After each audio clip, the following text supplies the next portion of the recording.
बिस्मिल्लाहिर्रहमानिर्रहीम। अस्सलाम वालेकुम नाजरीन। प्रोग्राम सच तो ये है कि साथ मैं हूँ बाबर गोरसी। नाजरीन, आज हम बात करेंगे प्राइम मिनिस्टर मोहम्मद शहबाज शरीफ की, जो इस वक्त आप देखते हैं कि न्यूयॉर्क में यूनाइटेड स्टेट्स ऑफ अमेरिका में मौजूद हैं। वहाँ पे यूएन जनरल असम्बली का जो 77वां इजलास है वो जारी है। इससे पहले आपने देखा है कि बहुत से आलमी रहनुमाओं ने वहाँ पर अपनी स्पीचेस की और अपनी जो उनकी आप देखते हैं कि मौक़िफ़ था वो दुनिया के सामने रखा। जो आलमी रहनुमा थे और ख़ासकर जब यूनाइटेड स्टेट्स ऑफ अमेरिका के प्रेसिडेंट जो हैं वो बात करते हैं तो वो फिर पॉलिसीज़ बन जाती हैं। उन्होंने क्लाइमेट चेंज की बात की, ग्लोबल वार्मिंग की बात की, उसके साथ साथ उन्होंने यूक्रेन के हवाले से बात की, वार के हवाले से बात की, फूड एंड सिक्योरिटी के हवाले से बात की और साथ कहा कि आने वाली जनरेशन्स को बहुत से मसाइल का सामना है और तमाम लोगों को और ममालिक को इकट्ठे होकर काम करना पड़ेगा। उन्होंने कहा कि सॉवरेनिटी होनी चाहिए तमाम ममालिक की, वो छोटा है या बड़ा है, और बड़े ममालिक को छोटे ममालिक का ख्याल रखना चाहिए। वज़ीर आज़म मोहम्मद शहबाज शरीफ ने भी उनसे मुलाकात की और मुख्तलिफ़ अमूर पर उनसे तबादला ख्याल भी किया।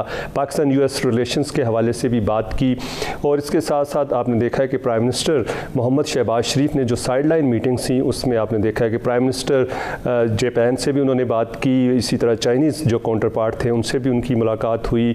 इसी तरह आपने देखा ऑस्ट्रिया के चांसलर थी, उनसे भी उन्होंने बात की और मुख्तलिफ़ जो आलमी इदारों के आपने देखा हेड थे, जिस तरह वर्ल्ड बैंक के हेड से उन्होंने बात की, IMF के जो हेड हैं उनसे बात की और प्राइम मिनिस्टर जो हैं वो आपने देखा है कि यूएन जनरल असम्बली से जो स्पीच की और उसमें भी उन्होंने यही कहा कि पाकिस्तान जो है इस वक्त सैलाब में डूबा हुआ है और दुनिया ने हमारी मदद की है लेकिन ये मदद नाकाफ़ी है, हमें मज़ीद मदद की ज़रूरत है। उसके साथ साथ कश्मीर के हवाले से भी बात की। उन्होंने कहा कि एक मसला कश्मीर को भी हल होना चाहिए, हम इंडिया के साथ मुज़ाकरात करने के लिए तैयार है।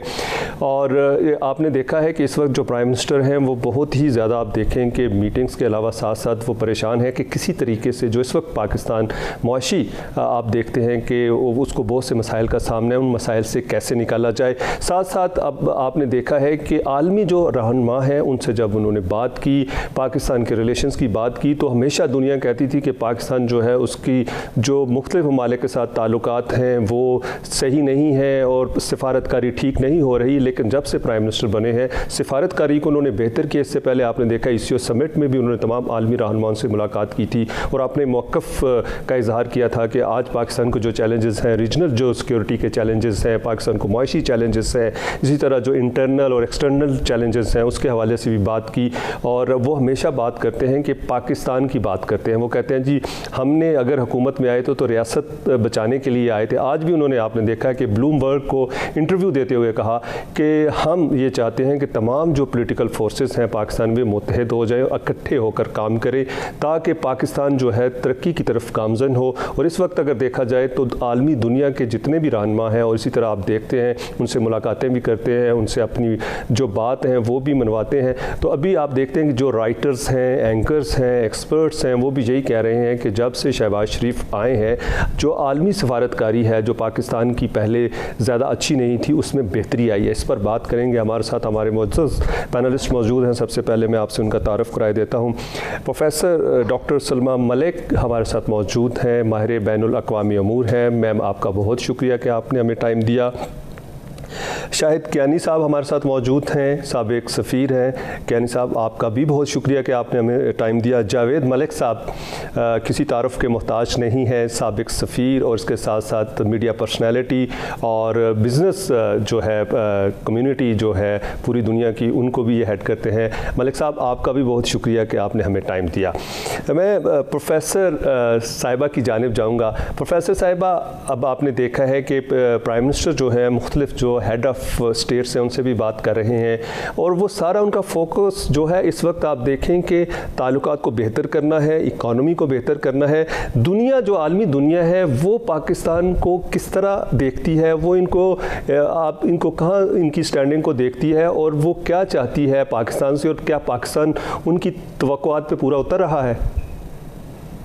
जी, बहुत शुक्रिया बाबर आपका प्रोग्राम में मदु करने का।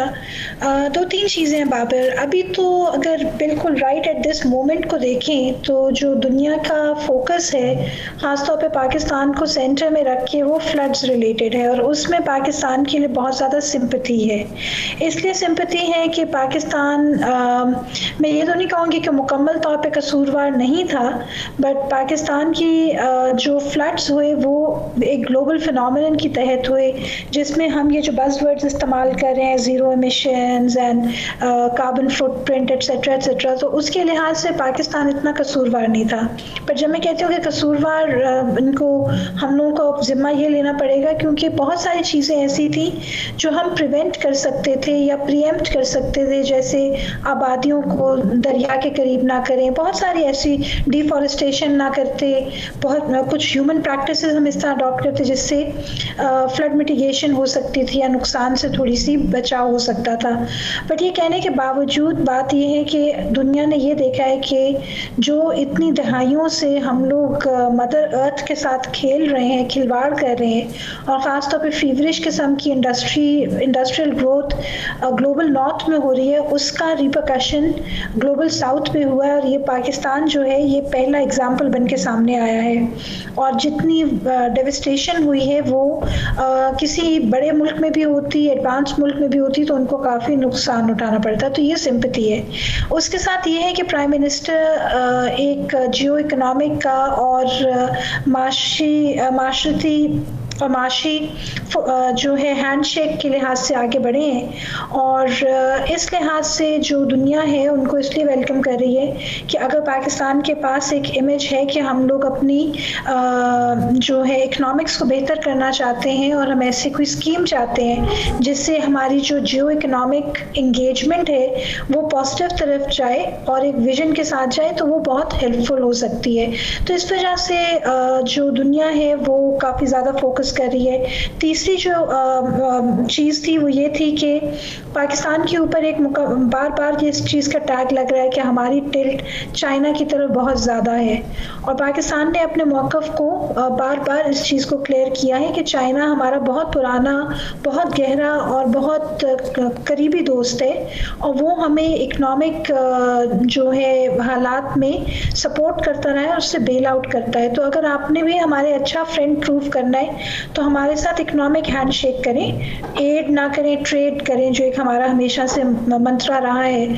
तो उन चीज़ों को सामने रखते हुए फाइनली अमेरिका में भी ये सोच आ रही है कि इकोनॉमिक इंगेजमेंट करें, आइसोलेट ना करें अफगानिस्तान के हवाले से सारी चीज़ों के, ताकि जो खित्ता है वो मजबूत हो, क्योंकि पाकिस्तान एक बहुत पिवटल स्टेटस रखता है। जी अच्छा जावेद मलिक साहब, प्रोफेसर साहिबा ने बात की कि इकोनॉमिक डिप्लोमेसी की, आप भी हमेशा इकोनॉमिक डिप्लोमेसी की बात करते हैं, आप यहाँ भी आपने एक फ़ोरम भी बनाया है, उस फोरम के हवाले से भी, और साथ अब हम ये आपसे जानना चाहेंगे कि जिस तरह उन्होंने कहा कि अब एड नहीं ट्रेड की बात होनी चाहिए, और प्राइम मिनिस्टर को हमने जब भी देखा है या जितने भी हेड ऑफ वो उधर से मिले हैं डेलीगेट से, तो उन्होंने भी इकोनॉमिक डिप्लोमेसी की बात की है। तो क्या अब हमें इकोनॉमिक डिप्लोमेसी के लिए क्या करना होगा, और क्या हमारे ऊपर कोई प्रेशर्स हैं, या हमें जिस तरह उन्होंने कहा आइसोलेट करने की कोशिश की जा रही है, जो हमारा हमसाया मुल्क है वो भी ज़ाहिर लॉबिंग करता है, इन तमाम चीज़ों को हमें कैसे टैकल करना होगा और कैसे इकोनॉमिक डिप्लोमेसी को कामयाब करना होगा?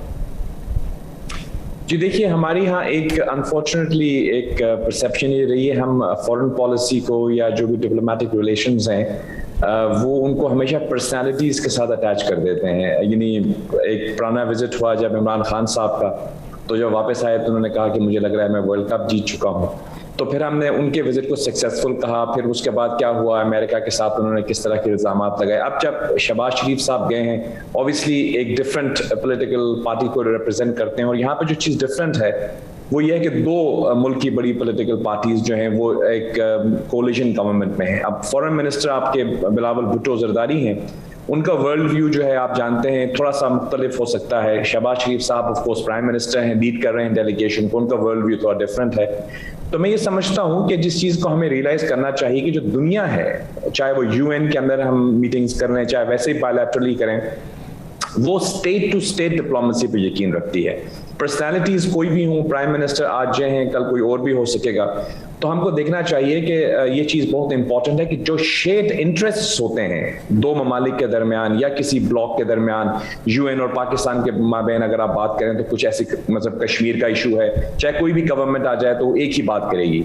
रहा सवाल जो बायलैटरल मीटिंग्स हो रही हैं, तो जैसे शेयर्ड इंटरेस्ट्स जब तक स्टेट्स के नहीं होंगे, और हमारी जो पैनलिस्ट हैं उन्होंने बिल्कुल सही कहा कि इकोनॉमिकली आज की दुनिया में diplomacy is all about economic engagement.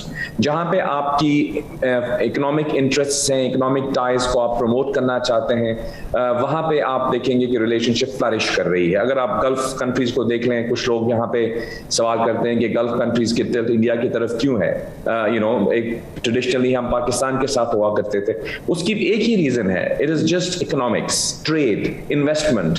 अब हम पाकिस्तान के हवाले से जब बात करते हैं तो हमारे हम इट्स अ विशफुल थिंकिंग कि हम जाके कहें कि हमारे साथ आप ट्रेड को एक्सपैंड कर लें। हमारे चैलेंजेस इस वक्त थोड़े डिफरेंट हैं। अगर आप देखें कि इनकी जो विश लिस्ट है उसमें सबसे पहले तो IMF के डायलॉग्स कर रहे हैं, वहाँ पे जो उनकी मैनेजिंग डायरेक्टर है उनसे मिले हैं, वही सारी फीडबैक वहाँ से आ रही है कि उनके साथ हमारा क्या हो। जब तक आपकी इकोनॉमिक स्टेबिलिटी नहीं होगी, पॉलिटिकल स्टेबिलिटी नहीं होगी, और अल्लाह ने अनफॉर्चुनेटली हमारे यहाँ एक नागहानी आफत जो सैलाब की सूरत में आई, उसकी रीजंस फिर हम डिबेट कर सकते हैं कि क्या क्लाइमेट चेंजेस हैं या उसके अंदर ग्लोबल वार्मिंग है, या क्या वहाँ पे जो निकासी, जो पानी की निकलने का निज़ाम है वो बेहतर कर सकते हैं। We can all have these discussions, लेकिन पॉइंट ये है कि हमारे चैलेंजेस इस वक्त जो हैं, तो प्राइम मिनिस्टर जब वहाँ पे गए हैं तो उनके सामने एक बहुत चैलेंजिंग एनवायरनमेंट है जिसको वो रिप्रेजेंट कर रहे हैं। तो उस चैलेंजिंग एनवायरनमेंट को रिप्रेजेंट करते हुए मैं समझता हूं कि उन्होंने बहुत अच्छे अंदाज में नेविगेट किया है उन तमाम चैलेंजेस को। बिकॉज देखिए, खुद उनकी अपनी स्पीचेस अगर आप देखेंगे तो वो भी कहते हैं कि दफा के एक डोनर फटीग भी डेवलप हो जाती है। हर दफा अगर एक मुल्क को जाके आप एड के लिए कहें या सपोर्ट के लिए कहें तो किस हद तक वो आपको देंगे। तो ट्रेड जो है वो हमारा फोकस, बिल्कुल आपने सही कहा, इकोनॉमिक एंगेजमेंट, इकोनॉमिक डिप्लोमेसी, वो कैसे की जाए, इस पे हम डिस्कस कर सकते हैं। आई थिंक आप दूसरे पैनलिस्ट को भी एंगेज करना चाहेंगे। जी बिल्कुल। मलिक साहब, मैं शायद कैनी साहब की जानिब जाऊंगा। कैनी साहब, अब ये आप फरमाइएगा कि इकोनॉमिक डिप्लोमेसी की भी बात हो गई, इसी तरह प्रोफेसर साहिबा ने भी पहले बात की कि अब चीज़ें जो हैं वो तब्दील हो रही हैं, ग्लोबल विलेज है और इंटरेस्ट के ऊपर सारी डिप्लोमेसी हो रही है। अब आप तमाम जो प्राइम मिनिस्टर का इस वक्त का विज़िट है उसको कहाँ पे रेट करते हैं, और पहले भी प्राइम मिनिस्टर जाते रहे हैं, उन्होंने जो वहाँ पे स्पीचेस की और ये जो प्राइम मिनिस्टर करेंगे, तो इस हवाले से भी बताइएगा। और दूसरा, हम ये भी आपसे जानना चाहते हैं कि तमाम जो दुनिया है उनकी नज़रें इस वक्त लगी हैं कि पाकिस्तान को जो है इस वक्त सैलाब में है, उससे कैसे निकाला जाए।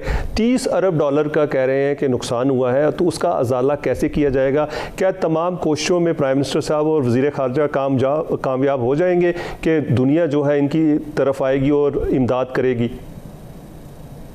देखिए जी, फॉरेन पॉलिसी में बिल्डिंग ब्लॉक्स होती हैं। आप जो पहले जो आप रिलेशनशिप है उसको बिल्ड करते जाते हैं। पर्सनालिटी का अपनी जगह पर वो है, रोल है, लेकिन ये फॉरेन पॉलिसी देखें ना, SCO से वज़ीर आज़म साहब ने शुरू किया, रूसी सदर से मिले, और भी सेंट्रल एशियन रिपब्लिक्स के जो सदर थे, जो सदूर थे, उनसे मिले।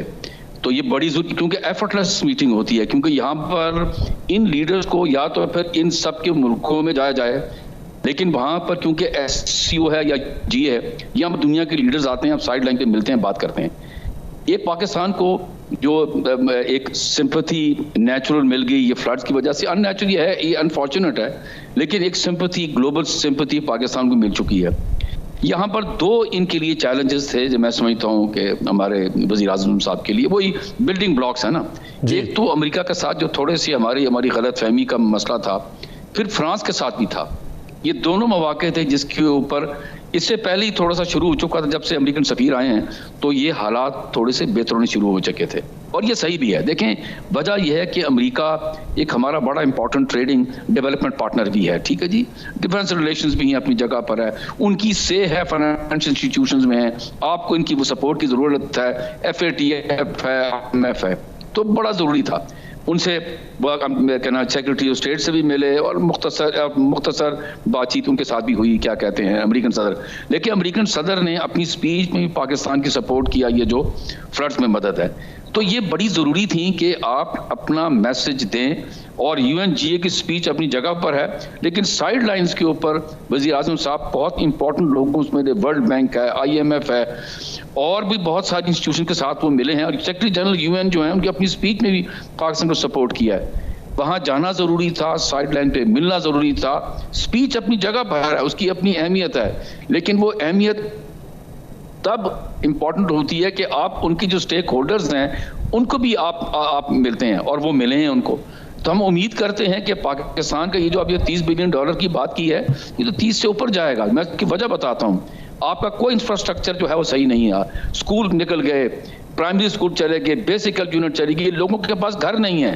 तो आप ये कम से कम रोड्स, ब्रिजेस, रोड्स, इंफ्रास्ट्रक्चर, जी 3-4 साल आपको, और फिर आपको जिस तरह भी डॉक्टर साहब ने बताया था ना कि हम भी कसूरवार हैं। डिफॉरेस्टेशन शुरू हुई थी 79 से, जब अफगान रेफ्यूजीज यहाँ से आए थे। फिर आप देखें कि आपने ये जो हाउसिंग सोसाइटीज को छोड़ दिया है, खुली छुट्टी दे दी। एनवायरमेंटल, आपने एनवायरमेंट वालों से पूछताछ नहीं की, इनको कहा यहाँ बनाएं। इन्होंने क्या किया, वो जो एग्रीकल्चर लैंड थी जहां पर आपका वीट और राइस उगाई जाती है, वो खत्म कर दी गई। तो आप मुझे बताएं कि आप अपने पैरों पे गोली भी मार रहे हैं, फिर कहते हैं हम चल नहीं सकते। दूसरों को तो कसूरवार ठहरा रहे हैं। इसकी वजह यह है कि आप जिस खित्ते में, वहां चीन है, हिंदुस्तान है, जो ग्लोबल क्या नाम इकोनॉमीज हैं, वो जो कुछ धुआं और जो कुछ भी पोल्यूशन बना रहे हैं, फैला रही हैं, वो आप पर उसका असर हो रहा है। जी बिल्कुल बिल्कुल एम्बेसडर साहब, आप ठीक बात कर रहे हैं, लेकिन अब कहा जा रहा है कि यहाँ पे ब्रेक का वक्त हुआ है। लेते हैं ब्रेक, हमारे साथ रहिएगा।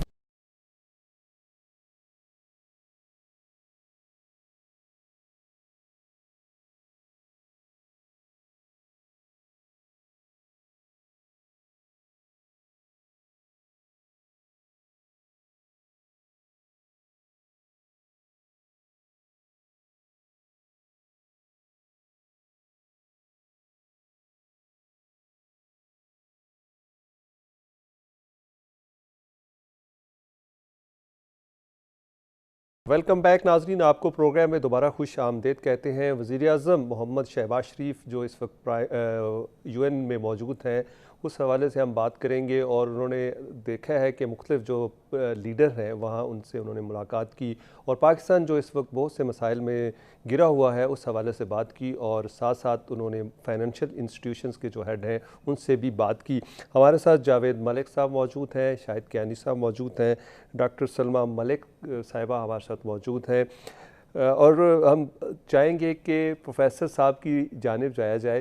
प्रोफेसर साहिबा, अब बात की है जावेद मलिक साहब ने, उन्होंने कहा है कि इस वक्त जो है हमें बहुत से चैलेंजेस का सामना है, और इस वक्त आप क्या समझती हैं कि जो सिफारती हवाले से हमें चैलेंजेस हैं वो कौन से मेन हो सकते हैं? देखिए जी, सफारती ताल्लुकात जो हैं वो कभी इस लिहाज से इतने ख़राब नहीं हुए। ये वो ज़माना नहीं है कि न्यूक्लियर बॉम्ब बनाने के बाद हमें अपने आप को जस्टिफाई करना था। ऐसी कोई चीज़ नहीं हुई जहां हमें अपने आप को जस्टिफाई करने की ज़रूरत है। तो जो एक रूटीन की ट्रेडिशनल डिप्लोमेसी है तो वो तो अच्छी चल रही है। हमारे कुछ कैपिटल्स जो हैं वो हमारे लिए बहुत स्ट्रेटिजिक हैं, जिसमें अमेरिका का जो वॉशिंगटन DC है वो बहुत इम्पोर्टेंट है, चाइना, मॉस्को, ये सारे हो गए। पर उसके साथ साथ हमारे लिए UN के जो 2 मिशंस हैं वो भी बहुत इम्पोर्टेंस रखते हैं, क्योंकि वहाँ हमारे बहुत सारे जो है मल्टीलैटरल डिप्लोमेसी चलती है।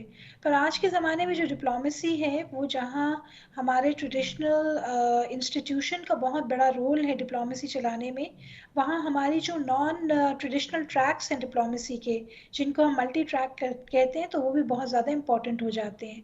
हमारे 2-3 जो फंडामेंटल मसाइल हैं या जो हमारी बेसिक कंसर्न्स हैं, जिसमें कश्मीर फोरमोस्ट है, तो हमें इन सारे मिशंस के ज़रिए उस बात को दुनिया के सामने वक्तन फ़वक्तन लाना पड़ता है। इंडिया की जो कोई ऐसी हरकत है उसको हाईलाइट करना पड़ता है। हम जिस खित्ते में हैं वो हमारे लिए बहुत इम्पॉर्टेंट है, जिसमें इंडियन ओशन में जो ऑकस क्वाड और जो हीटिंग अप हो रही है Indian ocean plus Pacific ocean की, तो उसको हमारे लिए वो हमारे लिए एक लॉन्ग टर्म रिpercussion रखता है। और हमारा जो वेस्टर्न नेबर है अफगानिस्तान, वो अभी फ्लक्स में है। ऑल्दो अफगानिस्तान से निकलने के बाद यूक्रेन की वजह से हमें लगता है कि दुनिया का फोकस हट रहा है, बट कोई भी चीज़ अगर इस खित्ते में होगी तो फोकस ज़रूर आएगा। क्या अमेरिका वापस आएगा, इसकी तवक्को अभी नहीं की जा सकती, क्योंकि वो बहुत मुश्किल से उसने अपने आप को डिसएंटेंगल किया है। सो पाकिस्तान की जो सफारत की सारी फोकस है या एनर्जी है, वो इन चीज़ों के ऊपर लगी हुई है, क्योंकि आपका नेशनल इंटरेस्ट फोरमोस्ट ये करता है। बट जो अभी पीछे हम डिबेट कर रहे थे, उसके लिए जो एक चीज़ कहना ज़रूरी है कि जो हमारे डिप्लोमेसी के चैनल्स हैं, उसमें आपका जो इकोनॉमिक इंगेजमेंट का चैनल है, जो जावेद मलिक साहब ने जो टर्म कही थी इकोनॉमिक डिप्लोमेसी की, वो बिल्कुल हैंड इन ग्लव जाने की उसकी ज़रूरत है। क्योंकि जब तक हमारे पर्स में पैसे नहीं होंगे, हमें कोई सीरियस नहीं लेगा। जी हमें हर बिल्कुल। कोई एक नीचे के लेवल पे देखेगा। तो हमें एट पार आना है लोगों के साथ, और उसके लिए रिवायती डिप्लोमेसी। जी बिल्कुल, जावेद मलिक साहब की जानिब चाहते हैं। मलिक साहब, अब ये फरमाइएगा, आपके जिस तरह आपने ख़ुद भी इकोनॉमिक डिप्लोमेसी की बात की, तो आज ब्लूमबर्ग को जब प्राइम मिनिस्टर इंटरव्यू दे रहे थे तो उन्होंने कहा कि आप रशिया से अच्छे ताल्लुकात चाहते हैं, आप रशिया से अगर गैस लेना चाहें तो उन्होंने कहा जी हम बिल्कुल ले सकते हैं, कोई हमें ऐसा इशू नहीं है। अगर पाकिस्तान के रशियन के साथ अच्छे ताल्लुकात हो जाते हैं तो अमेरिकन के लिए क्वेश्चन मार्क होगा या एक्सेप्टेबिलिटी होगी? जिस तरह आपने देखा कि फॉर्मर प्राइम मिनिस्टर कहते हैं कि हम ग़ुलामी की तरह नहीं रहना चाहते, हम इक्वल सतह पर रहना चाहते हैं, तो फिर हमें इन द फ्यूचर कोई मसाइल तो नहीं आएंगे? Former prime minister Imran Khan का जिक्र कर रहे होंगे आप शायद। जी। अब देखिए, उनकी स्टेटमेंट्स के ऊपर हम अगर कुछ कमेंट करें तो उसके लिए एक नहीं कई प्रोग्राम चाहिए होंगे, क्योंकि जिस तरह हमारी नहीं, आपने मलिक साहब मेरा थी, सवाल सुना था कि प्राइम मिनिस्टर ने जो ब्लूमबर्ग को इंटरव्यू दिया जिसमें उन्होंने कहा ब्लूमबर्ग, जी जी जी, रशिया की आपने बात की, बिल्कुल। जी। जैसे हमारी स्टीम कॉलीग डॉक्टर साहबा फरमा रही थी कि हमारी जो इंगेजमेंट है वो हमारे फॉरेन, एक्चुअली मेरा व्यू ये है कि फॉरेन पॉलिसी जैसे भी, चाहे कोई भी गवर्नमेंट में हो, प्राइम मिनिस्टर कोई भी हो, प्रेसिडेंट तो खैर हमारे यहाँ सेरेमोनियल ही है, जो भी गवर्नमेंट इन ऑफिस होती है वो ऑफ कोर्स एक अपनी उसकी वर्ल्ड व्यू होता है, उसके मुताबिक वो फॉरेन पॉलिसी को लेके चलती है। लेकिन हमारी जो फॉरेन पॉलिसी है ये स्टेट टू स्टेट रिलेशनशिप्स पर मेनली रिवॉल्व करती है। पाकिस्तान के क्या इंटरेस्ट हैं अमेरिका के साथ, पाकिस्तान के क्या इंटरेस्ट हैं रशिया के साथ। तो मैं आपको ये बताता चलूं कि गुज़श्ता हमारी 3-4 जो सक्सेसिव गवर्नमेंट्स रही हैं, इसमें हमारी इंगेजमेंट रशिया से रही है। जी। ये पोस्ट कोल्ड वॉर दिनों में जब हमने देखा अफगानिस्तान का एक, उसके अंदर जो हमें ट्रेडिशनली ये कहा गया कि ये जो रशिया है ये किसी हद तक हमारे अगेंस्ट जो वर्ल्ड व्यू है उसके साथ है। लेकिन हम देख रहे हैं कि पिछले 10 या तकरीबन 15 सालों में डेलीगेशंस एक्सचेंज हुए हैं, विजिट्स आए हैं, बहुत इकोनॉमिक इंगेजमेंट हुई है। मैं जानता हूं जाती तौर पर कि वहां पे जो हमारी एनर्जी सेक्टर के अंदर रशियन डेलीगेशंस आते रहे हैं। तो हमारी इंगेजमेंट रशिया से बढ़ रही है, और आई डोंट थिंक कि अमेरिका को उससे उस तरह का कोई प्रॉब्लम होगा। ये तो जो पिछली गवर्नमेंट के हमारे वज़ीर-ए-आज़म साहब थे, उन्होंने मैं समझता हूँ रेटरिक बहुत की कि मेरे खिलाफ साजिश होगी, ऑल दैट, उसे डैमेज किया उन्होंने पाकिस्तान के नेशनल इंटरेस्ट को। मैं समझता हूं कि दुनिया की जितनी भी रियासतें हैं वो ये इस चीज़ का इदराक रखती हैं कि कोई भी मुल्क अपनी रिलेशनशिप किसी मुल्क से बनाना चाहे सॉवरेनिटी के बेसिस पर, वो अपने इकोनॉमिक और शेयर इंटरेस्ट पे बनाता है। तो डेफिनेटली हम ट्रेडिशनली अमेरिकन के साथ हमारी बहुत ज़्यादा कुर्बत रही है, लेकिन जिस तरह से हमारी रिलेशनशिप्स इमर्ज कर रही हैं, दुनिया बदल रही है। अब ये यूनिपोलर वर्ल्ड नहीं है। अमेरिका को अपने भी बहुत सारे प्रॉब्लम्स हैं। इस वक्त इन्फ्लेशन अमेरिका में ऑल टाइम हाई पे है। बर्तानिया में अगर आप देखेंगे इन्फ्लेशन ऑल टाइम हाई पे है। दुनिया जो है कोविड के बाद जो एकदम यूक्रेन ने बहुत इनको अफेक्ट किया है, तो हम ये नहीं कह सकते कि अमेरिका ही। कह रहे हैं, बाइडेन जो प्रेसिडेंट है उन्होंने भी आज बात की कि कोविड-19 के बाद इन्फ्लेशन अमेरिका में भी इंक्रीज हो गई है और हमें बहुत से मसाइल का सामना है। बहुत सारे मसाइल का सामना है। एज ए रिजल्ट मैं अगर पाकिस्तान को जो भी अपनी इंगेजमेंट रखनी है इकोनॉमिकली, वो अपने interest, self interest, national interest के मुताबिक रखनी है। और मैं ये नहीं समझता, मेरे जो ये पैनलिस्ट दूसरे हमारे फाजिल कॉलीग्स बैठे हैं, उनका व्यू मैं जानना चाहूंगा कि वो कैसे एग्री करते हैं या नहीं। लेकिन मैं समझता हूं कि पाकिस्तान को पूरा हक है कि वो अपनी इंगेजमेंट किसी भी मुल्क से करना चाहे तो कर सकता है। ये कभी भी इसको हमें ये फील नहीं हुआ कि हम कोई किसी के ताबे हैं या कोई हमें कहता है तो फिर हम रिलेशनशिप बनाते हैं। ये तो अनफॉर्चुनेटली साबिक वज़ीर-ए-आज़म साहब, मैं किसी को क्रिटिसाइज नहीं करना चाहता, लेकिन उन्होंने अपनी पॉलिटिकल गेन के लिए बहुत सी चीजों को एग्जैजरेट कर दिया। आई डोंट थिंक कि वो पर्सपेक्टिव में हम उस पर्सपेक्टिव में बात कर सकते हैं। जी तो पाकिस्तान की जो प्रायोरिटीज हैं वो मलिक साहब आपकी उनके जानिब मुताबिक दोबारा हमको आएंगे, आगे बढ़ना है और स्टेट टू स्टेट रिलेशनशिप को लेके चलना चाहिए। जी कैनी साहब की जानिब जाते हैं। शायद कैनी साहब, जब भी हम बात करते हैं कि जी सिफारतकारी की, तो उसमें यानी कि मिनिस्ट्री ऑफ फॉरेन अफेयर्स आती है और आप खुद भी उसमें रहे हैं, तो क्या अब ये वक्त आ नहीं गया कि जो पाकिस्तान की बिज़नेस कम्युनिटी है, जो पाकिस्तान के इन्फ्लुएंशियल लोग हैं जो वहाँ पे बाहर रह रहे हैं, ओवरसीज़ पाकिस्तानी हैं, अगर वो से लोगों को वहाँ पे एम्बेसडर लगाने का मौका दिया जाए तो क्या वो जो इस वक्त ऑफिसर्स हैं उनसे ज़्यादा बेहतर सिफारतकारी कर सकेंगे? ऑनेस्टली आपने बात करनी है, आप चूँकि खुद फॉरेन अफेयर्स। जी मैं बताता हूँ आपको। जी मैं खुद भी सफ़ीर रहा हूँ और फिर जी जब मैं जूनियर ऑफिसर था तो कुलीग्स से और कमर्शियल काउंसलर्स को मैं देखता रहा हूँ या कमर्शियल सेक्रेटरीज को देखता रहा हूँ। बात यह है कि डिप्लोमेसी या नेगोशिएशन ओवरनाइट नहीं आती जी। आपको इसके लिए वक्त चाहिए होता है, एक एक्सपीरियंस चाहिए होती है। ये जो हमारी मिनिस्ट्री ऑफ कॉमर्स है या दूसरी मिनिस्ट्री गवर्नमेंट से वो आते हैं, एक तो उनका माइंड डिसिप्लिन होता है, ठीक है जी, मैं बता दूं आपको। दे उनको सुपरवाइज करते हैं ambassadors, they are answerable to the ambassador and to the ministry of commerce also. TDAP के साथ भी उनके साथ ताल्लुक होते हैं। अब उन्होंने गवर्नमेंट एक नया सिलसिला शुरू किया जहाँ एग्जाम लेते हैं और उनको लेकर आते हैं।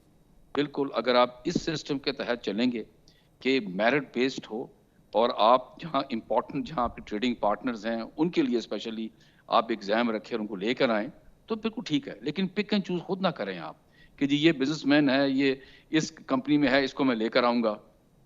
That will not work. मैं आपको बता रहा हूँ, समझिए कि नहीं, कोई एतराज़ नहीं है लाने में। फिर उनकी एक ट्रेनिंग चाहिए होती है कि जी उनका एक देखें, अकेले वो काम नहीं करता, वो वहाँ पर बैठकर, हम जैसा मैं खुद भी करता हूँ, चेंबर्स, जितनी चेंबर्स हैं उनके साथ है, TDAP है, कंपनियां हैं, फिर होस्ट गवर्नमेंट के अंदर जो कंपनियां हैं या गवर्नमेंट के अदारे हैं वो उनके साथ वो काम करता है, तब जाकर कहीं, और फिर काफ़ी अरसा लगता है, फिर जाकर कोई इसको रिजल्ट निकलता है। ठीक है जी, तो ये ज़रूरी है। हमें कोई एतराज़ नहीं है आप किसी बिजनेसमैन को लें, लेकिन कुछ तरीके के साथ लाएं। पिक एंड चूज अपनी मर्जी से कोई वज़ीर आज़म कहे जी हाँ जी इस बंदे को ले लें, दैट विल नॉट वर्क। वो काउंटर प्रोडक्टिव होगा। ना तो वो वज़ीर आज़म, ना वो सफ़ीर की सुनेगा, वो उधर ही देखता रहेगा अपने इनको कि जिसने इनको भेजा था। सिफारिश विल नॉट वर्क। मैं ये बताऊँ, मेरिट बेस्ड होना चाहिए, बिल्कुल ठीक है। ये दिस इज़ माई ओपिनियन। शायद आप इससे एग्री करें या ना करें। नहीं नहीं, बिल्कुल आपकी अपनी ओपिनियन है, हम उसका एहतराम करते हैं बिल्कुल। जी नाज़रीन, यहाँ पर ब्रेक का वक्त हुआ है, लेते हैं ब्रेक, हमारे साथ रहिएगा।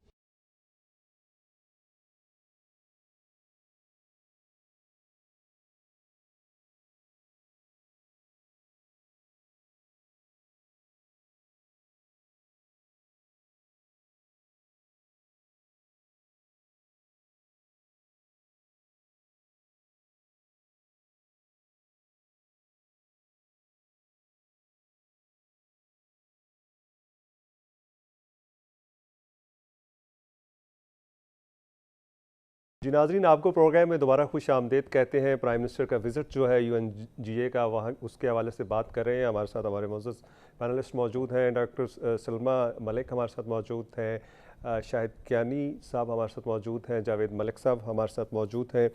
डॉक्टर साहब, आप ब्रेक पर जाने से पहले आप बात करना चाह रही थी लेकिन ब्रेक ले लिया, तो उस हवाले से आप एम्बेसडर साहब ने जो कहा कि जी आप मुझसे एग्री करें या ना करें, लेकिन हम इनकी राय का एहतराम करते हैं।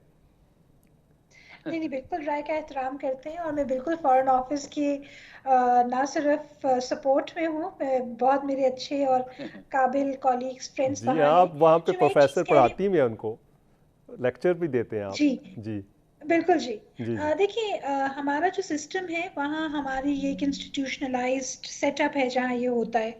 पर बहुत सारे मुल्कों में जैसे अमेरिका है, तो वो अपने इंटरेस्ट को सामने रखते हुए मुख्तलिफ ममालिक में, पाकिस्तान में भी ये ट्रेंड है, तो वो टेक्नोक्रेट्स को रखता है। अगर कहीं ट्रेड रिलेटेड चीज़ें ज़्यादा हैं तो वो एक ऐसे एनवॉय को भेजेंगे जिसका ट्रेड के साथ राब्ता रहा है, या फिर that person can turn around the relationship on this grid।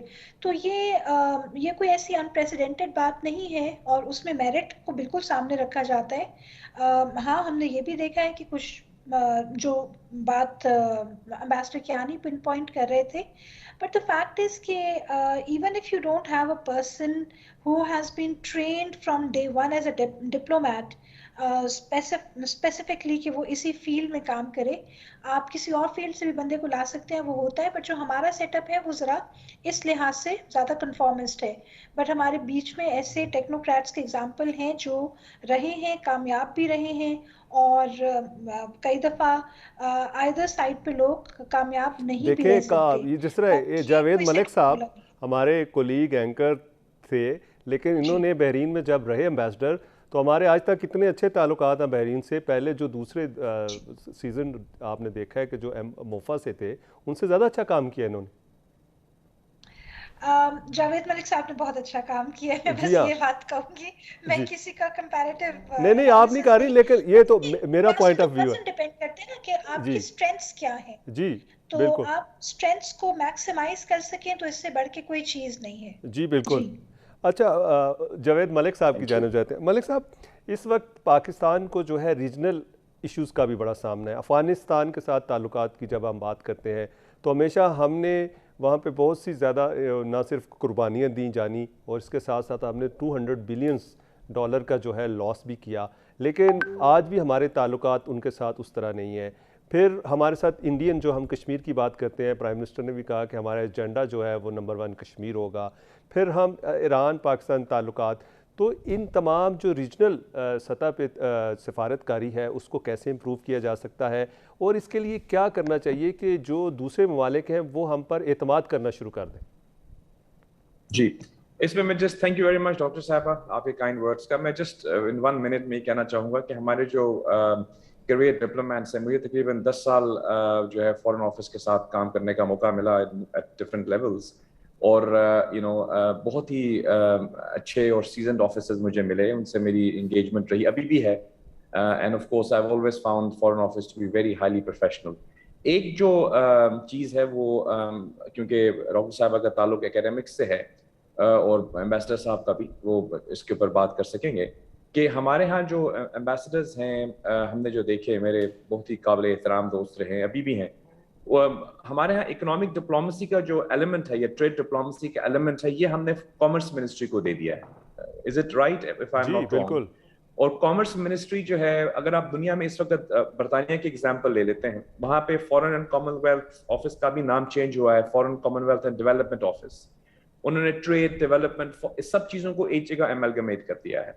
मैं हमेशा, मेरी जब कभी भी ड्यूरिंग माय टेन्योर, क्योंकि मैं स्पेशल एनवॉय ऑन ट्रेड भी रहा, एम्बेसडर एट लार्ज भी रहा फॉर इन्वेस्टमेंट, तो मेरी फॉरेन सेक्रेटरी साहब, जितने भी तकरीबन 4 फॉरेन सेक्रेटरी से मेरी एंगेजमेंट रही, और मैंने बहुत कुछ सीखा भी उनसे। तो हमारी यही डिस्कशंस हुआ करती थी कि हमें ट्रेड के हवाले से ज्यादा इंगेज करना है, लेकिन वो एक लिमिटेशन आ जाती थी क्योंकि वो डोमेन जो था वो कॉमर्स मिनिस्ट्री के पास था, तो हम उस तरह से इंगेज नहीं कर सकते। तो I would like to know, I would like to hear from doctor साहिबा कि वो इसके बारे में क्या समझती हैं, कि हम किस तरह से अपने जो डिप्लोमेटिक एफर्ट्स हैं उनको यूनिफाई कर सकते हैं, ताकि जब हम एक ओवरऑल अपनी पिच लें किसी भी मुल्क के साथ, तो trade, development, diplomatic relations, they all have to be brought together in one fold. हमने उसको किसी हद तक segregate कर दिया है. I think that is something that we may wish to reconsider, and I would be very happy to hear from Dr. Sahiba on this. आपने कहा कि हमारी रिलेशनशिप जो है वो किस तरह से हम इम्प्रूव कर सकते हैं, तो डेफिनेटली देखिए, जैसे कि हम कहते हैं कि हमारी वेस्ट के साथ रिलेशनशिप के डायमेंशंस अलग हैं, हमारी गल्फ के साथ रिलेशनशिप के डायमेंशंस अलग हैं, रीजनली हम एक डिफरेंट अंदाज में इंगेज करते हैं। इस वक्त हम क्योंकि यूएन के पर्सपेक्टिव में बात कर रहे हैं, तो एसेंशियली ये एक मल्टीलैटरल डिप्लोमेसी का फोरम है। जैसे कि साइड लाइन्स पे हमारी मीटिंग्स हुई हैं, बहुत अच्छी मीटिंग्स हुई हैं, I think they are very good. एक यंग फॉरेन मिनिस्टर हैं जो आपको रिप्रेजेंट कर रहे हैं, एक सीजन्ड प्राइम मिनिस्टर हैं जो कि ट्रेडिशनली एक डिप्लोमेटिक तो उस तरह से नहीं, लेकिन ऑफ कोर्स पॉलिटिकल उनकी एक्सपीरियंस रही है। Hina Rabbani has been foreign minister twice, I think. उसके अलावा तारिक फातमी है, ये these are all season diplomats. I think एक बहुत अच्छी टीम है। Sherry Rehman is with them also, वो वहाँ पे एम्बेसडर भी रही हैं, सेनेटर भी हैं। सो ऑफ कोर्स जो टीम जो है वो तो बहुत अच्छे तरीके से एंगेज कर रही है। आई थिंक अगर if I would say that it's a very good team, इसमें कोई एग्जैजुरेशन नहीं होगी। लेकिन हमारा प्रॉब्लम वो है कि हमारे चैलेंजेस इस वक्त इतने ज्यादा हैं। सबसे पहले इकोनॉमिक चैलेंजेस हैं, और उससे भी बढ़ के जो ये एक सैलाब की सूरत में हमारे सामने चैलेंज आया है, इसकी जो डेवस्टेशन के अलावा जो इसकी रीबिल्डिंग प्रोसेस है वो इतनी ज्यादा मैं समझता हूँ कि तवील होगी कि उसके बारे में अगर हम बात करें तो अभी तो it's just the tip of the iceberg. इनको अपने जी लोगों को रिहैबिलिटेट करना बिल्कुल है, फिर आपने वो जो क्रॉप्स डैमेज हो गई उनको रिस्टोर करना है, तो इट्स अ जी बिग चैलेंज फॉर जी बिग पाकिस्तान। चैलेंज। तो मुझे शायद लगता कैनी है साहब कि की वहां से जानिब बैठ के भी बिल्कुल मलिक प्राइम साहब, मिनिस्टर साहब जो थे वो यहीं पे मीटिंग्स ले रहे थे फ्लड सिचुएशन पे। शाहिद कैनी साहब आपका बहुत शुक्रिया, जावेद मलिक साहब आपका बहुत शुक्रिया, डॉक्टर सलमा साहिबा आपका बहुत शुक्रिया। जी नाजरीन, आपने हमारा प्रोग्राम देखा। तमाम मेहमानों का यही कहना था कि पहले से ज़्यादा बेहतर सिफारतकारी हो रही है, और मिनिस्ट्री ऑफ फॉरेन अफेयर्स और इसी तरह जो फॉरेन ऑफिस है उसके साथ साथ प्राइम मिनिस्टर ऑफिस और तमाम जो डिपार्टमेंट्स हैं वो अच्छा काम कर रहे हैं। लेकिन जावेद मलिक साहब साथ ये कहते हैं कि अगर एक ही जगह पे तमाम डिपार्टमेंट को रख दिया जाए तो वो इससे भी ज़्यादा अच्छा काम करेंगे। और डॉक्टर सलमा कहती है कि हम पहले से बेहतर इसलिए सिफारतकारी कर रहे हैं कि हम अब जो बात करते हैं वो खुलकर करते हैं, और इकनॉमिक डिप्लोमेसी करनी चाहिए, ना कि अब चूँकि ग्लोबल विलेज है और दुनिया के जो इंटरेस्ट हैं वो इकोनॉमी में है, तो इसलिए अब इकनॉमिक डिप्लोमेसी की ज़रूरत है। और आज तक के लिए इतना ही। अपने मेज़बान को इजाज़त दीजिएगा। अल्लाह हाफ़िज़।